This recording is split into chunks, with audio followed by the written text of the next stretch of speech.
a hablar de composición de funciones. ¿Qué significa componer dos funciones? Significa tomar una función determinada y en el lugar de la variable independiente colocar la otra función. Podemos componer dos funciones diferentes o podemos hacer una composición de una función con sí misma.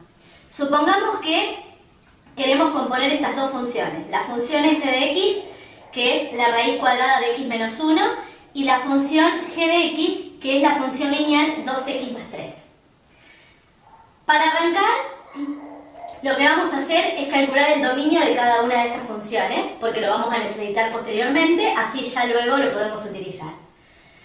El dominio de esta función f, como se trata de una función irracional con una raíz de índice par, es decir, una raíz cuadrada, el dominio lo voy a obtener indicando que el radicando de esa función, es decir, x menos 1, tiene que ser un número positivo o 0. Es decir, x menos 1 tiene que ser mayor o igual que 0. Esto implica que x sea mayor o igual que 1. Y los x mayores o iguales que 1 son los valores que van desde el 1 inclusive al más infinito. Ese es el dominio de la primera función. El dominio de la segunda función, como se trata de una función lineal, va a ser el conjunto de todos los reales. Bien, una vez que tenemos el dominio de ambas funciones, quiero componer la función f y la función g de la siguiente manera. Quiero hacer f de g de x.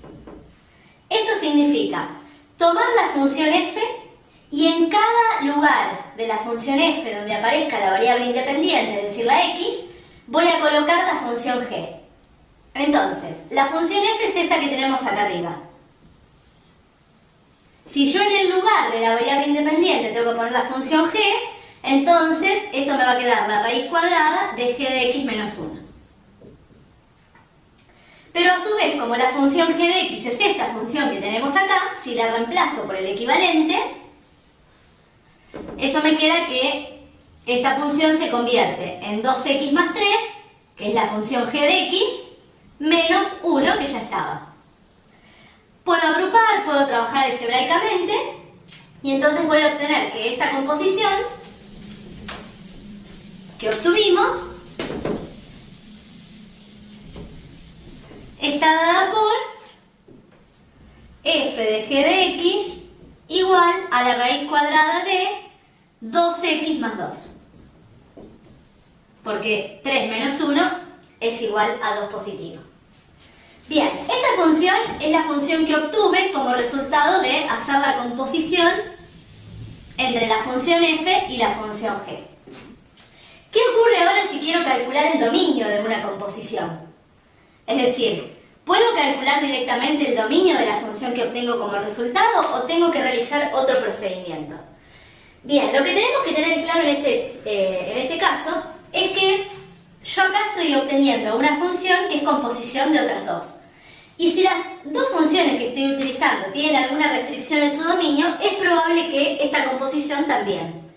Por lo tanto, ¿qué es lo que voy a hacer para calcular el dominio de una composición? Voy a aplicar la definición. ¿Cómo obtenemos en este caso el dominio de f de g de x?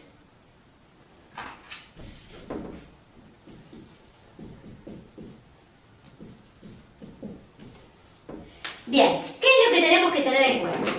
Primero, esta x tiene que pertenecer al dominio de g. ¿Por qué? Porque si imagino que esta x es un número, si ese valor numérico no pertenece al dominio de g, tampoco voy a poder realizar g de x.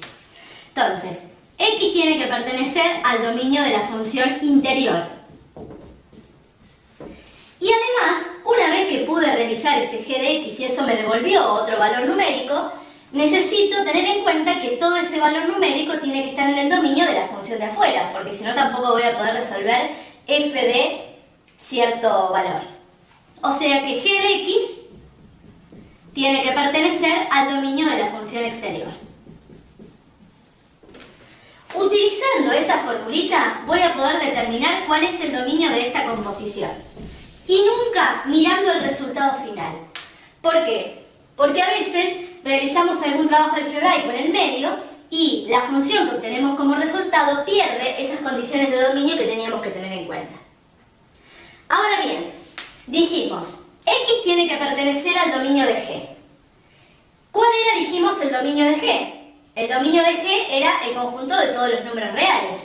Por lo tanto, esto sería equivalente a decir X pertenece al conjunto de todos los reales, porque G de X era una función lineal, y la función G de X tiene que pertenecer al dominio de F. El dominio de F habíamos dicho que era el intervalo del 1 inclusive hasta el más infinito.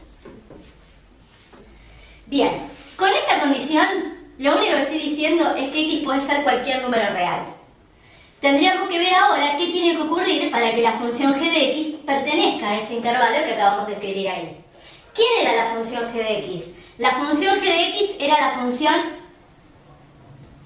2x más 3, que ahora sabemos que tiene que pertenecer al intervalo que va del 1 al más infinito. Decir que 2x más 3 pertenece a ese intervalo es equivalente a decir que 2x más 3 es mayor o igual que 1, porque los valores que pertenecen a ese intervalo son los mayores o iguales que 1. Por lo tanto, escribamos esa condición. Tenemos entonces hasta ahora que X pertenece a los reales y que 2x más 3 tiene que ser mayor o igual que 1. Esta es una inecuación que puedo resolver. 2x es mayor o igual a 1 menos 3. 2x es mayor o igual a menos 2. X es mayor o igual a menos 2 dividido 2. X es mayor o igual que menos 1. Por lo tanto, para que 2x más 3 sea mayor o igual que 1, se tiene que verificar que X tiene que ser mayor o igual que menos 1. O sea que esto es equivalente a decir que X pertenece al intervalo que va del menos 1 al más infinito. Obtenemos entonces que X pertenece a los reales y por otro lado que X pertenece al intervalo que va del 1 negativo al más infinito. Como aquí en el medio tenemos un I, este I nos indica que esta condición la van a cumplir todos los valores de X que verifiquen ambas partes. Por lo tanto, tenemos que hacer una intersección entre las dos soluciones.